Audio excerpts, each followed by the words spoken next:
안녕. 저녁 먹었어요? 뭐 먹었어요? 좋아하는 거 먹었어요? 저는 짜파게티 먹었어요. 고춧가루 좀 뿌려서 약간 매콤하게 먹었어요. 친구들도 저녁 잘 챙겨서 먹었을 거라고 생각하고 오늘도 더웠죠. 요즘에는 해가 길어져서 약간 저녁 먹고 잠깐 산책 가도 좋은 것 같아요. 오히려 시원하더라고요. 저희는 집이 더워가지고 밖이 오히려 더 시원한 것 같았어요. 약간 나무도 있고 그러니까. 그리고 요즘에 한참 밤꽃 피는 시기라서 밤꽃 향기가 막 그렇게 썩 좋다 이렇게까지 표현하기는 그렇지만 그래도 그 특유의 그 향이 있어서 아 이게 밤꽃 향이구나 이런 거는 느껴볼 수가 있는 것 같아요. 그래서 자연에 가서 그런 예쁜 꽃들도 보고 그렇게 지내면 좋을 것 같아요. 저는 요즘에 그런 생각도 들던데 옛날 도시락 있잖아요. 뭐 김치 볶고 멸치랑 뭐 계란 후라이랑 김가루랑 이렇게 해가지고 도시락 싸가지고 가서 산에서 먹으면 좋겠다 그런 생각도 들더라고요.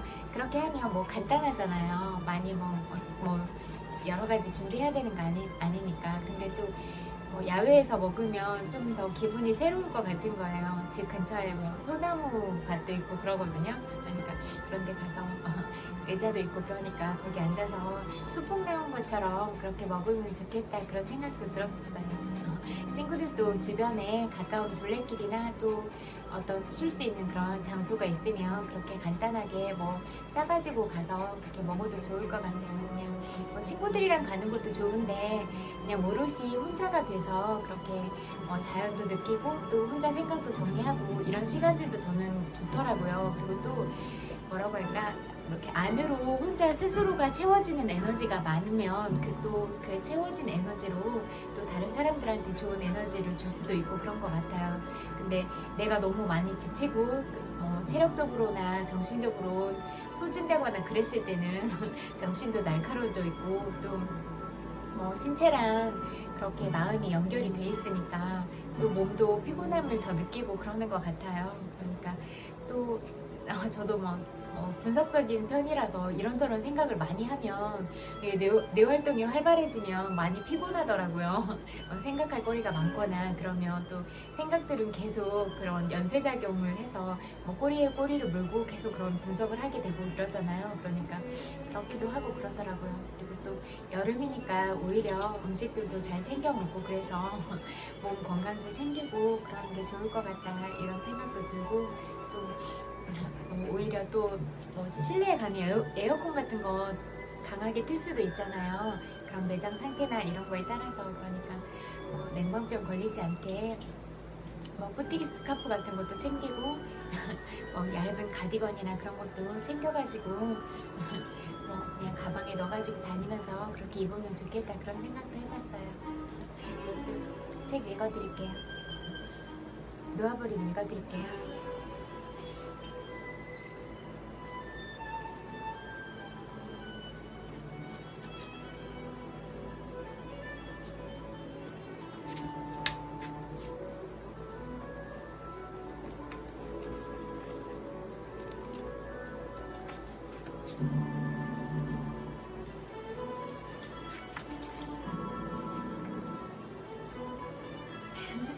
어디까지 읽었는지를 못 찾겠네요.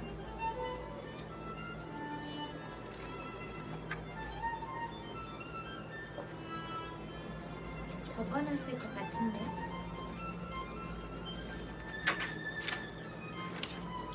적어놓은 데가 안 보이네.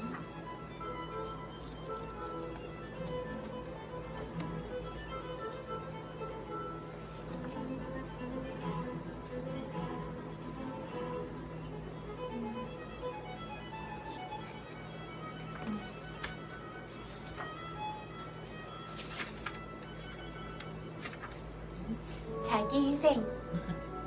분노를 일으키는 근원은 많다. 성난 감정들의 복합체는 공포와 관련 있는 경우가 많으며 공포를 놓아버리면 분노가 사라진다는 점은 앞에서 거론했다. 분노의 또 다른 근원은 자부심이며 그 중에서도 자기 만족이다. 개인적 자부심이 먹이를 주어 분노를 번식시키곤 한다. 자부심의 근원 중 하나는 자기 희생과 관련이 있다. 내가 희생한다는 식으로 나타난 작은 자아가 타인과의 관계에 결부되면 화를 내려고 미리 준비하는 셈이나 마찬가지다. 타인은 대개 나의 희생을 알아차리지 못하고 나의 기대를 깨기 쉽기 때문이다. 이렇게 읽은 것 같은데? 잠깐만요.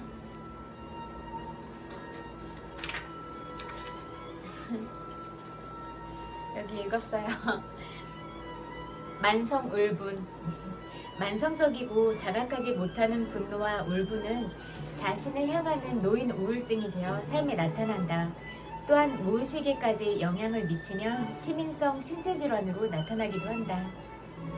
편두통이나 관절염, 고혈압은 만성적으로 억제한 분노가 병이 된 예로 자주 인용된다. 이러한 증상은 마음속으로 분노를 놓아버리는 법을 익히면 완화되는 경우가 많다.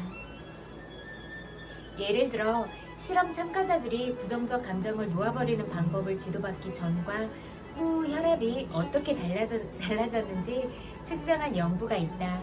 오랜 세월 동안 쌓인 감정적 압력을 놓아버리기 시작하자 고혈압이 있는 참가자 모두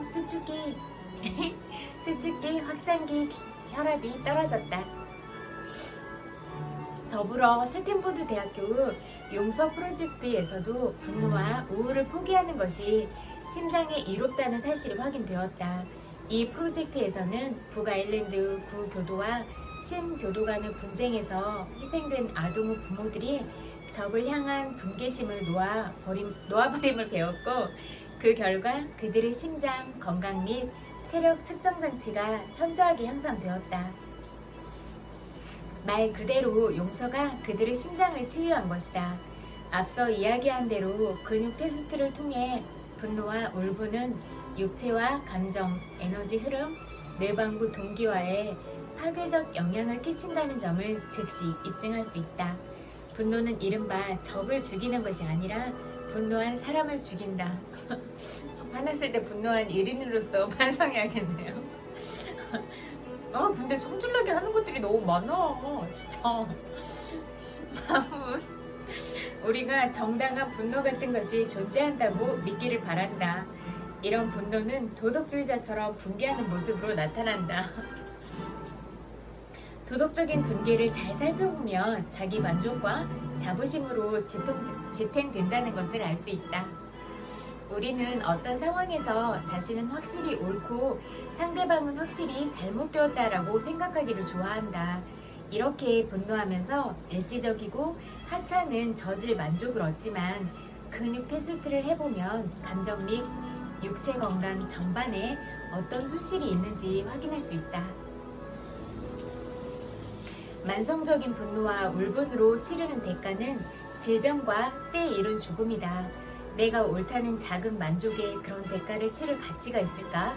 이런 상황에서 우리가 기꺼이 치르고자 하는 대가는 놀랍다. 누구에게 돈을 빌려주었는데 갚을 생각을 전혀 하지 않는 상황이라고 하자. 이 때문에 만성 울분이 생겨 모임 등에서 그 사람과는 될 수 있는 한 말을 나누지 않는다. 아마 스스로 속내를 정직하게 들여다보면 나는 옳고 그자는 틀려먹었다는 데서 만족을 얻고 있음을 알게 될 것이다. 사실 우리는 이런 만족을 몹시 즐기기 때문에 마음 한 구석에서는 그 사람이 빚을 갚기를 바라지 않는다. 빚을 갚으면 더 이상 그 사람을 그릇된 인간으로 모는 은밀한 즐거움을 누릴 수가 없기 때문이다. 나 역시 몇백 달러를 받지 못하고 있었을 때가 정확히 그런 경우였다. 나는 빌려준 사람으로서 나는 옳고 상대방은 틀렸다고 하는 데서 하찮은 만족을 얻고 있음을 솔직히 인정한 다음 에고가 얻은 이득을 항복하겠다고 마음속으로 결정했다. 에고가 얻는 이득이 상대방이 빚을 갚지 못하고 막고 있음이 분명했다. 끊임없이 항복해 돈 거래 자체를 완전히 놓아버리자 빌려준 돈을 선물로 보는 변화가 이루어졌다. 인정하건대 그 사람에게는 정말로 그 돈이 필요했다. 돈은 그냥 선물한 셈 치고 돌려받을 기대를 놓아버리면 어떨까? 이제 울분 대신 감사하는 마음이 더 강해졌다. 다른 사람이 정말로 도움을 필요로 하는 순간에 도울 기회를 얻을 수 있었기 때문이다. 그러자 48시간이 되기도 전에 우편물이 도착했는데 그 안에는 늦게 갚아 죄송하다는 쪽지와 함께 빌려준 금액만큼의 수표가 들어있었다. 이러한 경험을 통해 우리는 모두 정신적으로 연결되어 있음을 알 수 있다. 상대방에 대해 내가 고수하는 마음속 입장이 그 사람으로 하여금 상호 보완적으로 방어하는 입장을 취하게 된다. 따라서 용서하고 있는 것은 지나친 낙천주의가 아니라 감정상의 현실을 제대로 알아보는 것이다. 사람들 간에 이루어지는 상호작용은 인간의 감정이 공간에 방출하는 진동 에너지가 어떻게 배열되는지에 따라 결정된다.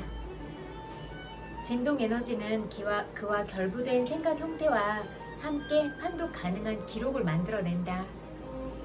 여자들은 대부분 직관력이 강해서 이런 일상 경험이 흔하고 별로 대수롭지 않겠지만 상당 비율의 남자들에게는 이런 경험이 충격과 경악으로 다가온다.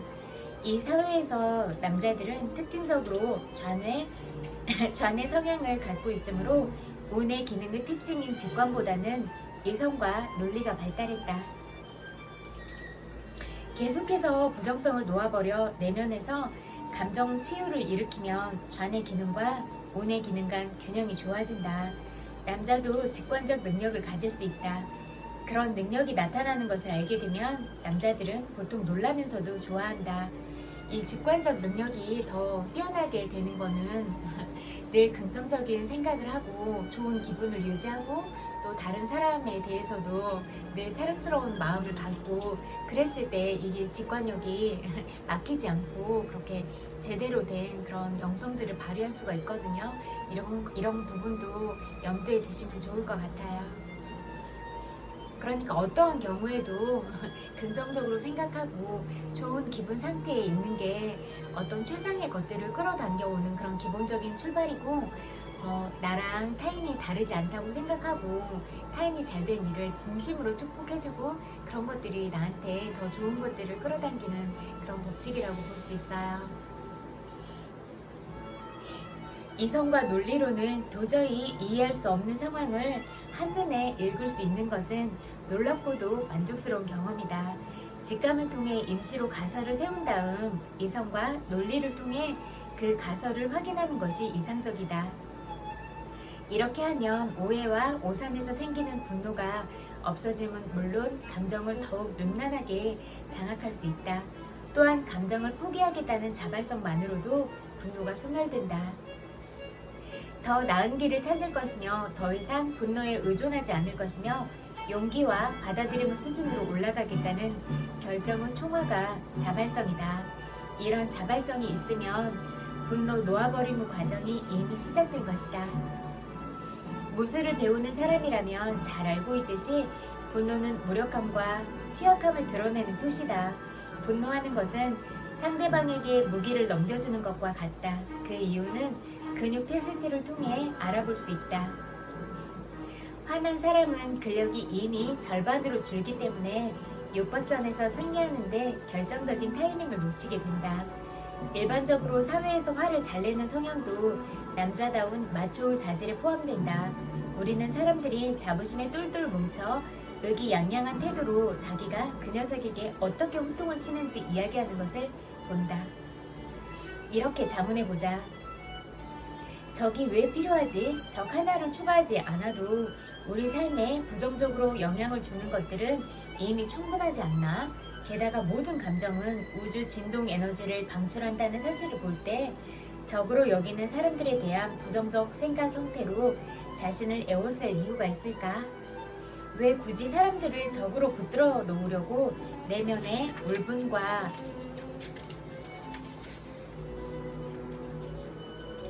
부정성을 대량으로 비축하는 것일까? 자신의 경험을 되새겨보면 한때 적으로 여겼던 사람들을 친구로 바꾸는 데 들어간 노력은 그 자체로 만족스러웠고 나중에도 보상도 있었음을 알게 될 것이다. 대부분의 경우 그들은 나의 삶에 이득을 주었다. 우리는 인생이라는 책의 마지막 장에서 누가 친구가 될지 전혀 알지 못한다. 우리는 부지불식간에 부당한 일 수집가가 되었음을 자각해야 한다. 언론 보도는 이런 식의 만성 울분으로 가득 차 있다. 국제관계에서 볼 수 있는 부당한 일 수집은 다른 국가를 잘못된 것으로 모으는 것이 주 목적이다. 우리는 부당한 일 수집을 정상적인 일로 믿도록 프로그래밍 되어 있다. 이런 습관적 패턴은 파괴적이며 힘 빠지게 하는 것이다. 그와는 대조적인 놓아버린 기제를 사용하면 주위에서 나를 잘못하는 일을 일일이 세지 않는다. 대신 주변의 아름다움과 기회를 보는 데 시간을 들이고 주의를 기울이게 된다. 분노는 구속하는 것이지 자유를 주는 것이 아니다. 분노는 나를 타인에게 연결해 상대방을 나의 생활 패턴 속에 붙들어 놓는다. 분노 에너지, 의로운 분노라는 하찮은 이득, 부당하게 취급받았다는 느낌, 복수 열망 등을 놓아버릴 때 우리는 비로소 부정적 패턴에서 벗어날 수 있다. 내 삶에 거듭 출현하는 사람의 유형이 정확히 같지는 않다. 그 사람이 아니면 내게 분노와 울분을 일으킬 만한 성질을 똑같이 지닌 다른 사람이 나타날 것이다. 내가 마침내 내면의 환원 상태를 해결할 때 비로소 그런 일을 재발하지 않을 것이다. 갑자기 그 같은 성질을 지닌 사람들이 내 삶에서 사라진다. 그러므로 내가 분노와 울분을 완전히 포기하기 전까지 분노는 어떤 사람을 내게서 육체적으로 멀어지도록 강제할 수는 있더라도 정신적으로는 그 사람을 내게 더 가까이 묶어놓는다. 분노 포기는 여러 가지로 이롭다. 편안하고 안락하게 느낄 수 있는 자유를 얻는다. 성장하고 치유할 기회를 매일 얻을 수 있고 미묘한 끈에 매어있지 않고도 서로를 보살필 수 있으며 건강이 좋아지고 생명 에너지가 커지는 만족감을 느낄 수 있다. 이런 돌파구 덕에 우리는 힘은 덜 들고 성과는 더 좋은 내적 자유 상태로 올라갈 수 있다.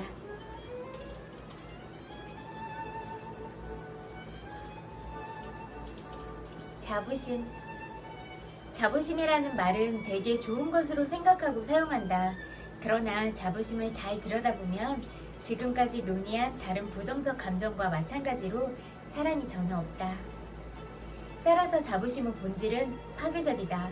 자부심이 취할 수 있는 형태로는 과대평가, 부인, 동정을 사려고 선교자인 체하기, 독선, 오만 뽐내기, 허세, 우월감, 고결한 척하기, 허영, 자기중심적 태도, 자기만족, 냉담, 의기양양, 속물근성, 편견, 심한 편견, 경건한 척하기,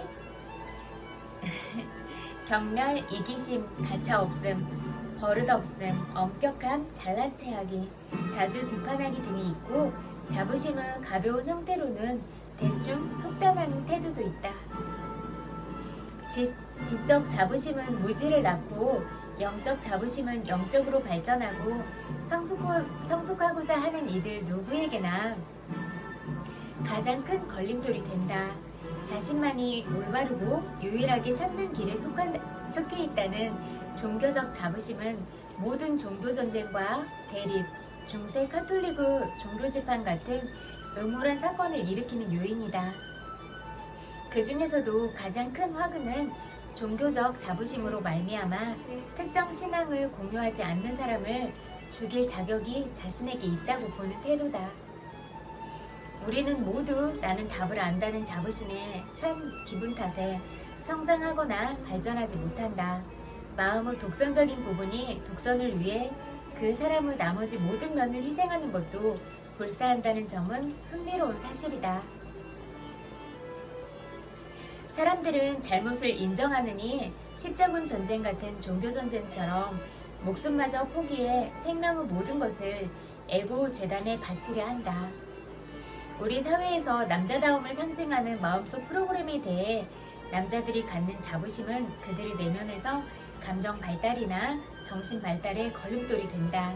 이제 일부 여성이 성별 우월주의 계열에 합류하고 있는 것도 문제를 악화시켜 성별 간 다툼이 심화되고 있다.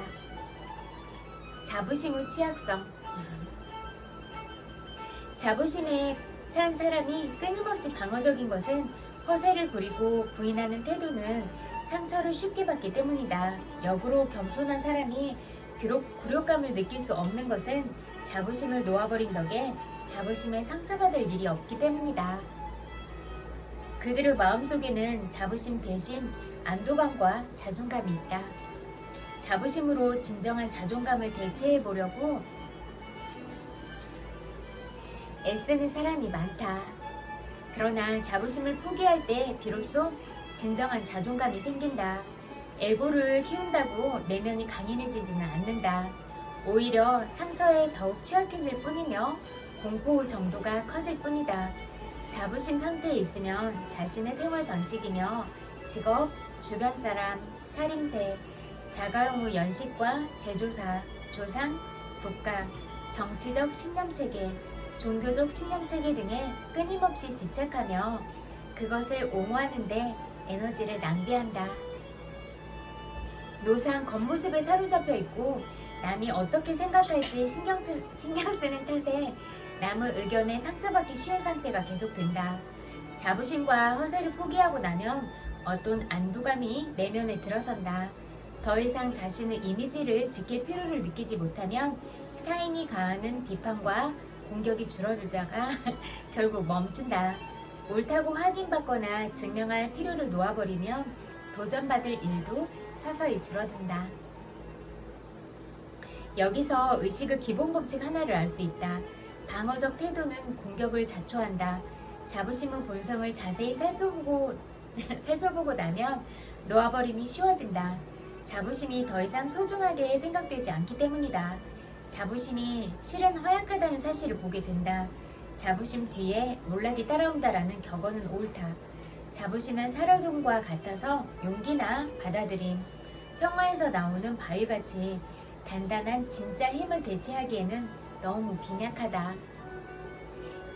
건강한 자부심이 있을까? 건강한 자부심은 자존감, 즉 나는 진정으로 소중하고 가치가 있다는 내적 자각을 가리키는 것이다. 이러한 내적 자각은 자부심의 에너지와는 다르다. 자신의 진정한 가치를 자각하면 방어하는 태도가 없다는 것이 특징이다. 우리 존재의 참모습, 즉 내면의 자아는 진정으로 결백하고 위대하며 인간 영혼의 고귀함이 깃들어 있다는 점에 의식이 미치면 자부심은 더 이상 필요치 않다. 그저 우리는 자신이 어떤 존재인지를 알 뿐이며 이러한 자기 인식 외에 더 필요한 것은 없다. 우리가 참으로 알고 있는 바에 대해서는 방어할 필요가 없으며 그것은 이 장에서 논의할 자부심의 에너지와는 다른 것이다. 우리에게 주입된 자부심 프로그램 및 몇 가지를 살펴보고 그렇게 파헤친 후에도 프로그램이 남아있을지 보자. 집안에 대한 자부심, 국가에 대한 자부심, 성수에 대한 자부심 등이 전형적인 예로 떠오를 것이다. 자부심이 인간의 감정으로서 가장 고귀한 것이 분명할까? 옹호하는 태도가 자부심의 특징이라는 사실 자체가 그렇지 않음을 증명한다.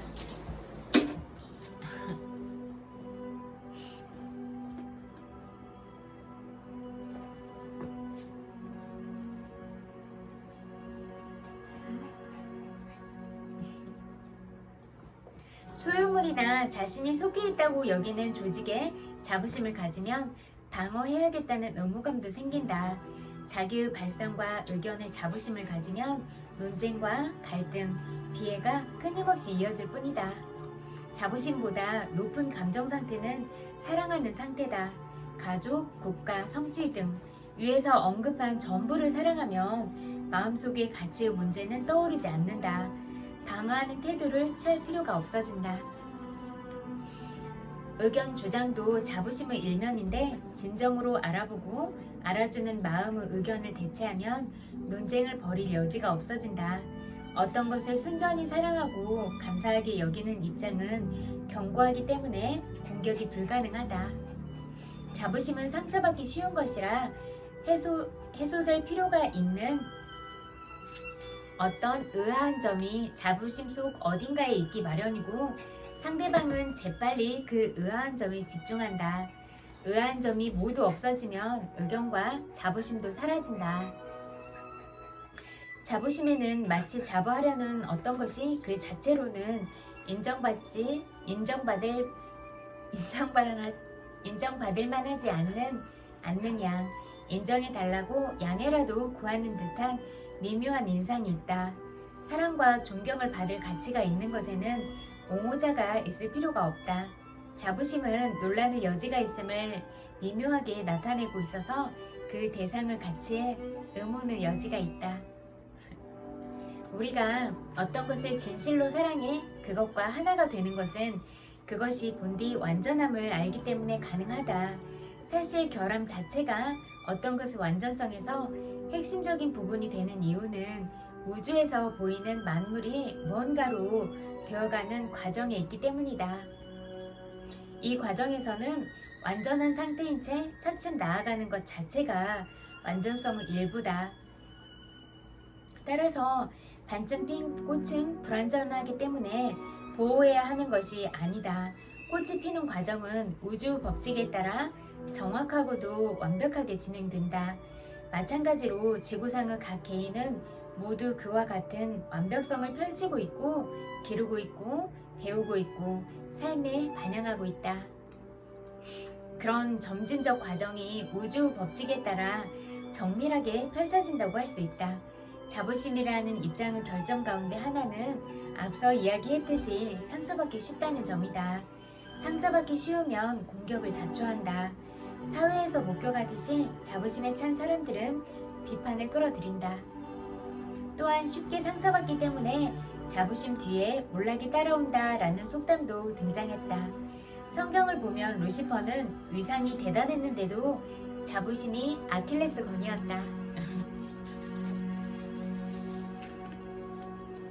여기까지 읽을게요. 또 내면 아이 치우 같이 공부해요.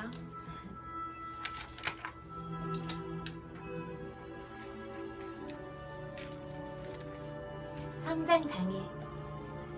청소년기는 인생 주기에서 가장 격동적인 시기일 것이다.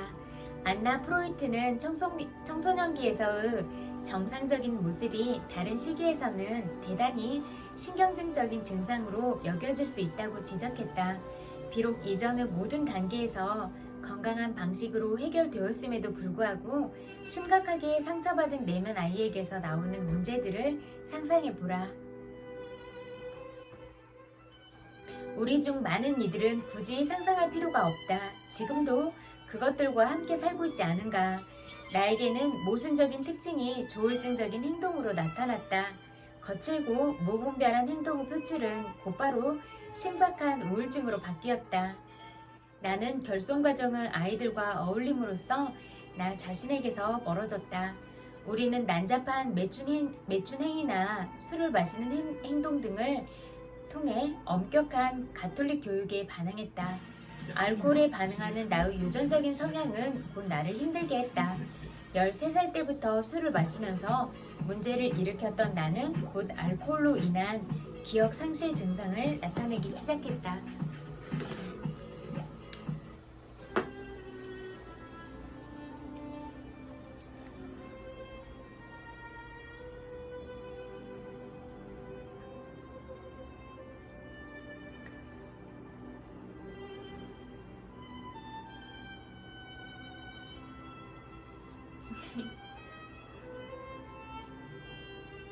나는 결손 과정의 아이들과 어울림으로써 나 자신에게서 멀어졌다. 우리는 난잡한 매춘 행위나 술을 마시는 행동 등을 통해 엄격한 가톨릭 교육에 반항했다. 알코올에 반응하는 나의 유전적인 성향은 곧 나를 힘들게 했다. 13살 때부터 술을 마시면서 문제를 일으켰던 나는 곧 알코올로 인한 기억 상실 증상을 나타내기 시작했다. 에릭슨이 지적한 것처럼 역할 혼동은 청소년기에서의 위험 요소이다. 너무 많은 역할들을 실험하게 될 때 청소년은 나 자신의 자아 강도를 종합하는 맥락도 잃어버리게 된다. 10대인 나는 끔찍할 정도로 혼란스러웠고 외로웠다. 아버지가 없었기 때문에 내게는 반항할 대상도 역할 모델로서 따를 수 있는 대상도 없었다. 대신 나는 역할 모델로 반 영웅들을 택했다.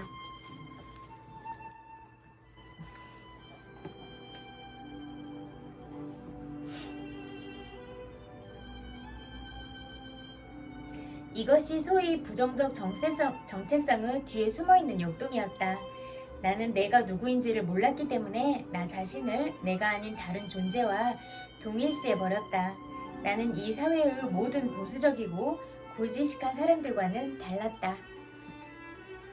우리 그룹의 아이들은 우리와 같지 않은 아이들을 놀리거나 우습게 여겼는데 거기에는 거의 모든 사람이 포함되어 있었다.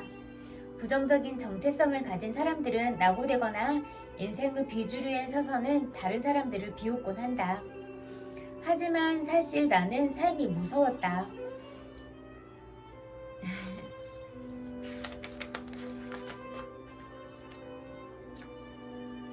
존재하지도 않는 자아의 힘을 약하게 붙드는 것으로는 나 자신을 다시 세울 수 있는 방법이 전혀 없었다. 술에 취해버리는 방법만이 성인이 되고 강해진 느낌을 줄 수 있었다. 내면의 허전함은 기분을 전환시키기 위해 할 수 있는 모든 방법을 사용하도록 나를 몰아갔다. 우리의 초기 고통과 충족되지 못한 어린 시절의 욕구들을 밖으로 표출하기 시작하는 시기가 바로 청소년기이다. 비행 청소년의 폭력은 상처받고 외로운 내면 아이의 미분화된 분노를 입증한다. 범죄 행위는 바로 어린 시절에 잃어버린 것을 다시 훔쳐오는 방법이다. 마약은 엮이는 가정에서의 외로움이라는 고통을 무감각하게 해준다. 청소년들은 종종 가족들의 표현되지 못한 비밀들을 밖으로 표현하곤 한다. 성적인 표출은 성적인 에너지가 나타나는 이 시기에는 아주 자연스러운 현상이다. 성적 수치심을 가진 엄마의 엄격한 성적 억압은 딸아이의 때이른 성적인 문란함으로 드러날지도 모른다. 아버지의 비밀스러운 외도는 어쩌면 10대의 아들에 의해서 표출될 수도 있다. 외로움과 분노를 가진 부모의 친밀감 장애는 자녀가 학교에서 낙제하는 양상으로 표출될 수도 있다. 청소년들은 종종 가족의 희생양이 되곤 한다. 그들은 지정된 환자로 낙인 찍히지만 사실은 그들이 가족을 돌보고 있는 것이다. LA에서 마약 남용 프로그램을 운영하면서 나는 마약 문제를 가진 청소년들의 부모들이 건강한 결혼 생활을 유지하고 있는 경우를 한 번도 본 적이 없다. 부모들은 다 세대적인 질병을 가지고 있었다. 그들의 결혼은 성인 아이의 결혼이었으며 자녀들은 사실 그들을 치료받게 하려고 문제를 일으키고 있었다. 대부분의 10대들이 밖으로 표출할 때 주로 그 아이들이 속한 역기능적인 가족과 직접적으로 연관된 경우가 많았다. 또한 무시되었던 발달상의 의존적인 욕구들에 대한 문제도 있다. 청소년기는 개인의 정체성이 확인되기 시작하는 때이다. 엮이는 가정의 아이들은 아마도 그들의 정체성을 확인할 수 없을 것이다. 왜냐하면 청소년기가 시작될 때 그들에게는 나됨이라는 인식이 없기 때문이다.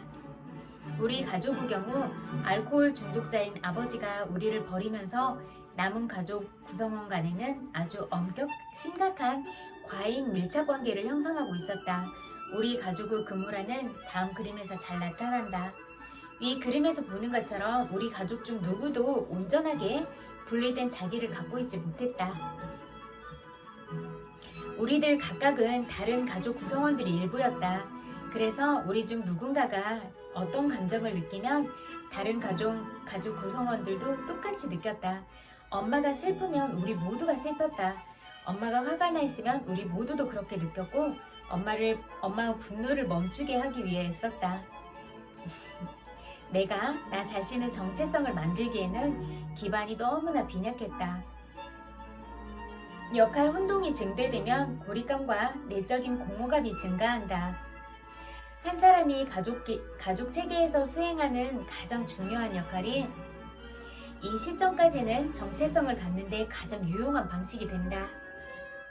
21세가 될 무렵 나는 완전히 혼란스러움에 휩싸여 있었으며 성적인 수치심에 사로잡혀 있었다. 나는 공허하고 뭔가 안전하지 못하다고 느꼈으며 두렵고 분노에 차 있었다. 게다가 취업에 대한 걱정으로 불안했다. 지금도 잊히지 못하는 장면이 있다.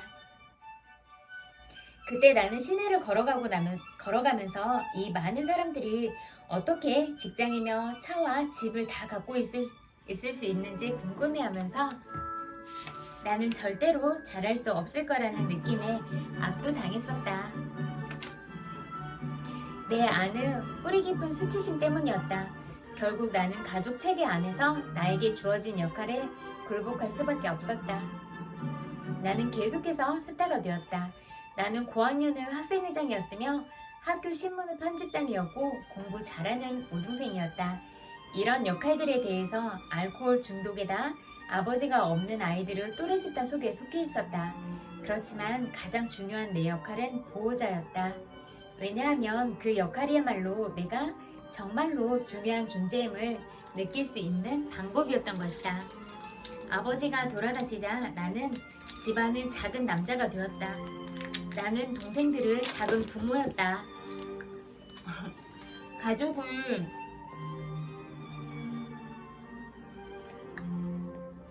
가족을 돌봄으로써 나는 중요한 사람이 되었다. 그리고 나의 청년기의 정체성 문제를 해결하는 방법으로 독신 성직자가 되기를 선택했다. 검은 사제복과 로마 카톨릭 교회의 칼라를 걸치는 것은 나에게 즉각적인 정체성을 갖게 해주었다. 나는 좋은 신부가 되었다. 나는 이제 영혼들의 보호자가 된 것이다. 이 세상 누구에게나 가장 고귀한 일, 이것은 하나님의 사역이 아닌가? 그리고 독신은 내가 지불해야 할 대가였다. 사제의 길을 선택함으로써 나는 나의 가족, 나의 종교, 나의 스승인, 모든 수녀님들과 신부님들이 칭송하는 뭔가를 하는 것이었다. 그것은 아주 고귀한 희생이었으며 관용과 선함의 표시였다. 또한 그 길은 우연히도 직업에 대한 나의 두려움을 해결해 주었고 가족 체계에서의 내 역할을 유지시켜 주었다. 나는 스타였고 보호자였으며 성스러운 어머니인 교회와 결혼함으로써 나의 어머니를 절대로 떠날 필요가 없게 되었다.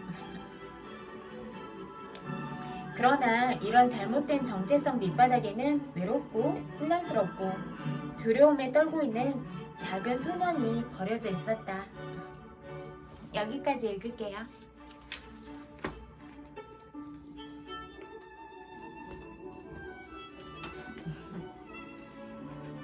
잠자식에 관한 화관 읽어드릴게요. 내가 뿌린 부 열매를 수확하는 화건. 무한한 힘을 지닌 부가 자유롭고 즐겁게 한없이 내게 쏟아집니다. 나는 모든 면에서 행복과 평화, 건강, 그리고 성공을 누리며 놀라운 판매 실적을 기록합니다. 지금 나는 내 마음속 깊은 곳에 있는 부를 일으키고 있습니다. 부유함이라는 결과가 그 뒤를 따릅니다. 내가 뿌린 대로 거두리라는 사실을 압니다. 학생들의 가능성을 믿고 성장을 이끄는 학원. 나는 우리 반 학생들에게 더 큰 사랑을 베풀고 지혜를 전달하며 이해심을 키워줍니다. 지금 학생 한 명 한 명이 성장하고 발전하는 생각을 전합니다. 학생은 빠르게 배우고 영감을 얻습니다. 학급은 조화롭고 사랑이 넘치며 학생들은 서로 돕습니다. 우리 반 아이들 모두가 우수하다는 확고한 신념을 가지고 있고 이러한 확신을 잠재의식에 전달합니다. 실제로도 그렇습니다. 증가의 법칙에 따라 사업을 성장시키는 학원. 증가의 법칙은 언제나 작동합니다. 나의 마음은 더 많은 걸 받을 준비가 되어 있습니다. 내 사업은 성장하고 확장하며 발전해 나갑니다.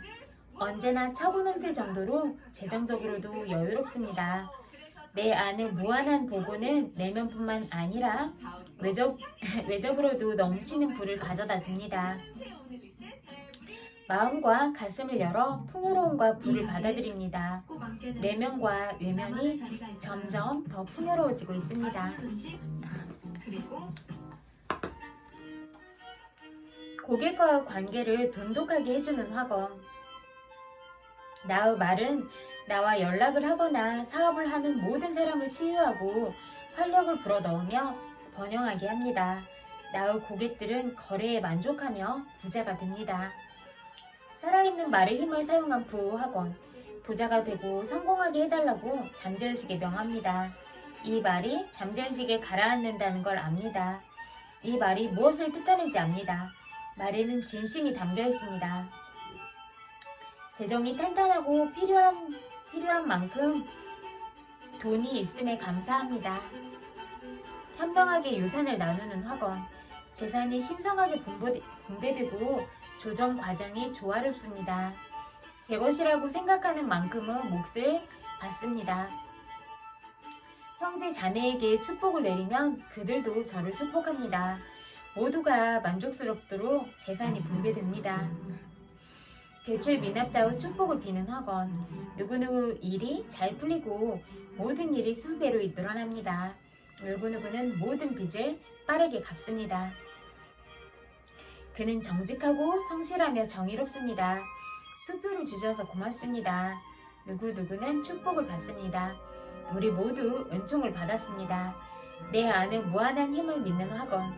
나는 무한한 재물이 눈산태처럼 끝없이 내게 쏟아진다고 믿습니다. 사랑과 평화의 유대감이 나와 두 아들의 마음을 하나로 묶어준다고 믿습니다. 내가 엄청난 성공작이라고 믿습니다. 내가 행복하고 즐거우며 자유롭다고 믿습니다. 내가 늘 엄청난 성공을 거둔다고 믿습니다. 믿고 또 믿습니다. 학습 능력과 의지를 키워주는 학원. 무한한 지성이 내게 영감을 줍니다. 내가 학업에 정진하도록 이끌어줍니다. 나는 모든 시험을 통과합니다. 반 친구들 모두가 사랑과 선의를 베풉니다. 나는 행복하고 즐거우며 자유롭습니다. 남편을 위한 축복 학원. 내 남편은 그가 진정으로 있어야 할 곳으로 인도됩니다. 남편이 추구하는 것을 무엇이든 그것 또한 남편을 추구합니다. 사랑이 남편의 영혼을 채우고 평화가 남편의 정신과 마음을 채웁니다. 남편은 모든 방법으로 번영합니다. 우리 부부 관계는 조화, 평화, 사랑, 이해로 가득합니다. 아내를 위한 축복 학원. 아내의 내면에는 사랑, 평화, 조화, 기쁨이 늘 흐르며 모든 방면에서 인도를 받습니다. 우리의 부부 관계는 조화, 평화, 사랑, 이해로 가득합니다. 여기까지 읽을게요.